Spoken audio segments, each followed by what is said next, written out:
Subscribe करें medical गुरुजी channel को और साथ ही दबाएं बेल आइकन को ताकि आप कोई भी अपडेट मिस ना करो। स्वागत है दोस्तों आप सभी का मेडिकल गुरुजी के एक फ्रेश एपिसोड में। मेरा नाम है नीरव एंड आज की वीडियो में हम बात करने वाले हैं open surgery versus laparoscopy versus robotic surgery के बारे में। अगर आपके पास ये तीन ऑप्शन है तो इनमें से आपके लिए एक बेहतर ऑप्शन कौन सा हो सकता है वो आप ये वीडियो देखने के बाद डिसाइड कर पाओगे। तो हो सके तो वीडियो को अंत तक जरूर से देखें।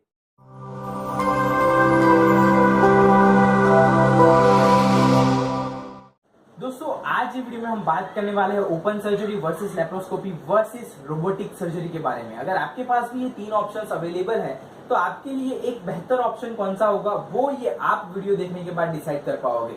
यहाँ पे मैं मेडिकल डीप नहीं जाने वाला हूँ, लेकिन हम ऐसे तीन पॉइंट्स को कंसिडर करके बात करेंगे कि एक न्यूट्रल डिसीजन पे पहुंचने में बहुत ही आसानी हो जाएगी। सबसे पहला जो पॉइंट है वो है टेक्नोलॉजी, फिर है प्राइस एंड थर्ड जो है वो है डिसएडवांटेजेस।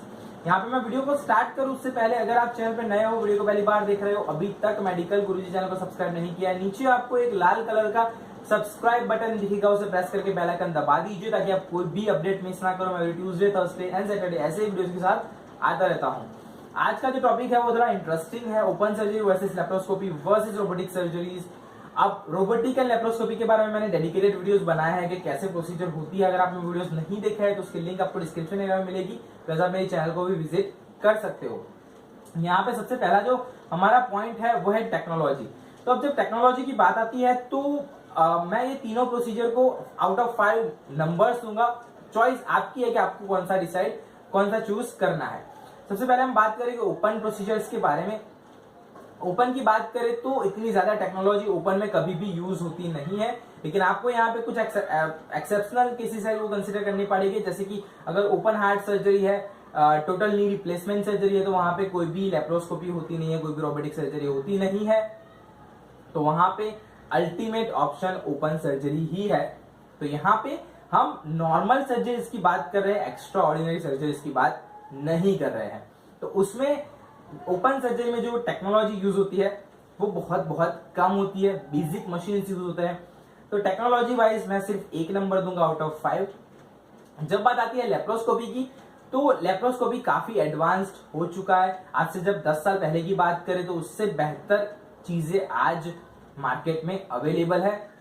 चाहे वो कैमरा हो गया, चाहे वो डिस्प्ले हो गई, चाहे वो स्कोप्स हो गए, क्वालिटी हर रोज इंप्रूव हुई है, टेक्नोलॉजी हर रोज इंप्रूव हुई है। तो यहाँ पे लेप्रोस्कोपी को मैं दूंगा 4 out of 5 in terms of technology. अब जब बात आती है रोबोटिक की तो रोबोटिक फील्ड में नई चीज है, लेकिन बहुत ही कटिंग एज टेक्नोलॉजी का यूज होता है। ह्यूमन टच 0 हो जाता है, डॉक्टर भी काफी पेशेंट से दूर रहते हैं, इन्फेक्शन के चांसेस बहुत कम हो जाते हैं, टेक्नोलॉजी बहुत ही अच्छी यूज होती है। तो यहाँ पे टेक्नोलॉजी के पर्सपेक्टिव या पॉइंट से रोबोटिक जो है वो 5 आउट ऑफ 5 है। तो अगर आप सिर्फ टेक्नोलॉजी कंसिडर कर रहे हो तो बेस्ट ऑप्शन आपके लिए रोबोटिक है। लेकिन जो दूसरा पॉइंट है वो है प्राइस। अब जब प्राइस आती है ना तब रिजल्ट पूरा उल्टा हो जाता है। ओपन की कॉस्ट कम होती है, लेप्रोस्कोपी की थोड़ी ज्यादा होती है, रोबोटिक की बहुत ज्यादा होती है। लाइक कुछ इस तरह से है, ये ओपन है, ये लेप्रोस्कोपी है, रोबोटिक कहीं यहां मिलेगा आपको, बहुत ज्यादा प्राइस होती है। लेप्रोस्कोपी से तकरीबन 5 से 6 गुना या फिर उससे भी ज्यादा कॉस्ट होती है रोबोटिक सर्जरी की। अब यहाँ पे थोड़ा मैं आउट ऑफ टॉपिक जा रहा हूं क्योंकि आपको पता चले कि रोबोटिक में इतनी ज्यादा प्राइस क्यों होती है। यहाँ पे दोस्तों ऐसा नहीं है। लेप्रोस्कोपी में क्या चीज है कि जो स्कोप आपने एक बार यूज किया, सराई करके आप दूसरी बार यूज कर सकते हो, सेफ है। लेकिन ऐसी चीजें रोबोटिक में नहीं होती है। काफी सारी ऐसी चीजें होती है जहां पे साइकिल काउंट होती है। जैसे ही सर्जरी खत्म होगी वैसे ही एक साइकिल काउंट हो जाएगी और जैसे ही 5 साइकिल खत्म होगी वो चीज बदलनी ही पड़ेगी, जिसकी कॉस्ट बहुत ज्यादा होती है। तो यहाँ पे इसी हिसाब से रोबोटिक की कॉस्ट जो है वो ज्यादा है। तो यहाँ पे अगर आप कॉस्ट कंसीडर कर रहे हो तो अल्टीमेट ऑप्शन जो होगा वो होगा लेप्रोस्कोपी, क्योंकि ना प्राइस इतनी कम है ना इतनी ज्यादा है, अफोर्डेबल प्राइस है लेप्रोस्कोपी की। थर्ड पॉइंट जो है वो है कंप्लीटली डिसएडवांटेजेस के साइड पे, जो आपको कंसीडर करना ही चाहिए। जब आप ओपन सर्जरी चूज करते हो तो उसमें आपको रिकवरी टाइम बहुत ज्यादा बढ़ जाता है, प्लस वहां पे रिस्क ऑफ इन्फेक्शन भी बढ़ जाता है। लेकिन वही चीज लेप्रोस्कोपी में कम हो जाती है, रिस्क ऑफ इन्फेक्शन, क्योंकि सिर्फ 3 डॉट्स होते हैं, होल किए जाते हैं बॉडी में, जिससे इन्फेक्शन के चांसेस बहुत ज्यादा कम हो जाते हैं, रिकवरी बहुत ज्यादा फास्ट हो जाती है। लेकिन अब वही चीज रोबोटिक में, अब रोबोटिक तो और एक्यूरेटली करेगा क्योंकि वहां पे तो कोई ह्यूमन टच है नहीं, कोई इन्फेक्शन होने वाला नहीं है। लेकिन यहाँ पे दोस्तों लेप्रोस्कोपी एंड रोबोटिक के बीच में एक क्लोज कॉल रहता है, कोई इतना ज्यादा मेजर डिफरेंस नहीं है। तो यहाँ पे चॉइस आप पे है कि आपको कौन सा चूज करना है, लेकिन लेप्रोस्कोपी एंड रोबोटिक के बीच में कोई इतने ज्यादा मेजर डिसएडवांटेजेस नहीं है। दोनों में ये कॉमन चीज आपको ये कंसिडर करनी चाहिए कि अगर आप रोबोटिक करवा रहे हो या लेप्रोस्कोपी करवा रहे हो तो आप कोई नए डॉक्टर के पास ना जाए, क्योंकि मैंने काफी बार देखा है कि नए डॉक्टर्स को स्कोप एडजस्ट करने में काफी दिक्कतें आती है, जिसकी वजह से पेशेंट के इंटरनल ऑर्गन्स जो है वो काफी बार हर्ट हो जाते हैं। वही चीज सेम होती है रोबोटिक में। रोबोटिक में कोई रोबोट आके सर्जरी नहीं करता है, सिंपल चीज है, डॉक्टर का एक कंसोल होता है, वहां से वो रोबोटिक आर्म को ऑपरेट करते हैं।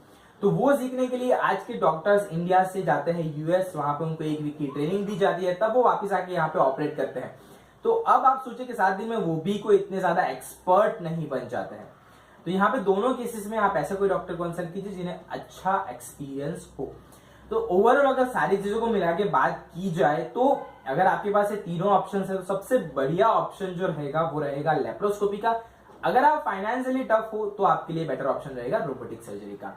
तो बस ये वीडियो में इतना ही, आशा रखता हूं आपको वीडियो पसंद आया। अगर आपको वीडियो पसंद आया है लाइक जरूर से करो, शेयर करना बिल्कुल भी मत भूलिएगा। व्हाट्सएप पे कीजिए, फेसबुक पे कीजिए, इंस्टाग्राम पे कीजिए, सारे सोशल मीडिया नेटवर्क्स पे वीडियो को फैलाइए ताकि लोगों को पता चले कि ये तीनों सर्जरीज के बीच में क्या डिफरेंस है, कौन सी बेटर है।